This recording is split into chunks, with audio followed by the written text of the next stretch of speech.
Number 8 is the compilation, or also called an anthology method. This is where you let everybody else do the writing for you. So it can be super fast if you get people to submit their information on time and their content on time. But it also can take some time. So just know about that. The cool thing is you don't have to do the work. Step 1, you want to choose a theme. You want to get other people to submit stuff. So whether you have authors submit an entire chapter or just a story, I mean, this is actually an extremely popular method in the fiction, poetry, short story, in that area. It's also a powerful method in nonfiction.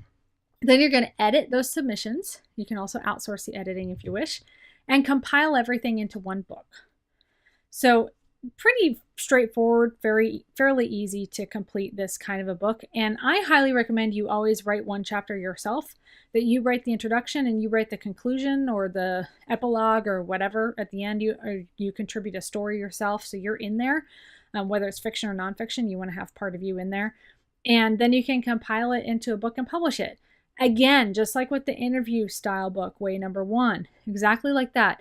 These people who contribute to this book do not get paid. They're getting advertising. That is their payment. So they should have a little bio in there, a photo, a website, something like that, to be able to drive traffic to their books. So you definitely want to have that. You don't want to have to pay them, because to split commissions on, like, say, $1 royalty between 10 people is really, well, that's easy. That's 10 cents a piece. But let's say you got 12 people. It's annoying. You really don't want to have to do that kind of math. The tools for this, you really should consider having someone else manage those people for you. I have heard stories of this going really well. I've done it myself. I've managed authors in compilation books, anthology books before, but it is a job. And so you may want to consider hiring someone to manage these authors for you, especially if the authors write like crap and you really have to heavily edit or completely hire a ghostwriter or someone to completely rewrite it because the chapter's horrible.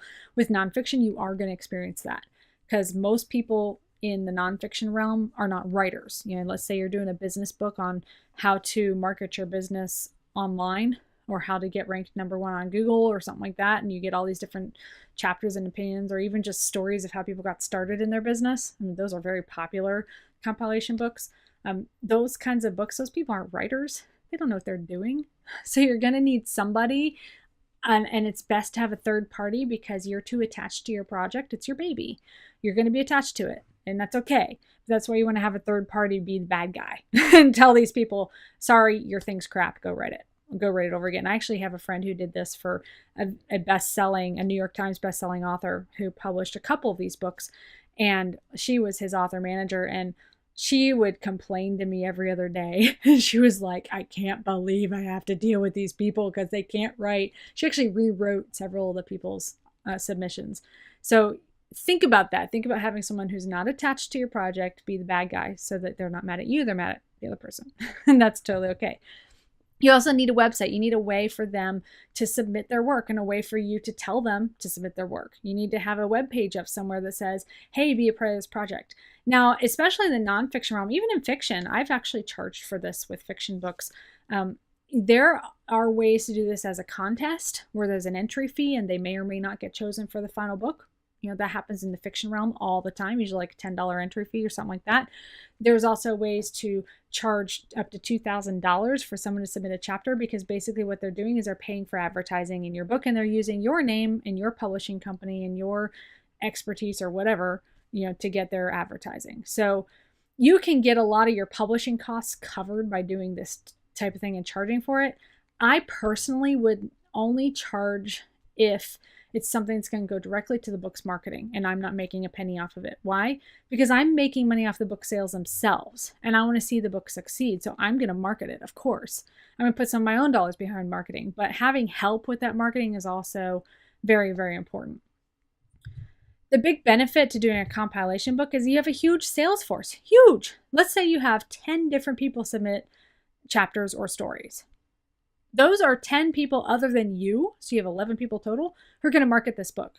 How much easier is it to have other people market your book than to you do all the marketing yourself? It's like multiplying yourself by 11 or by 10, like right there. You've multiplied yourself.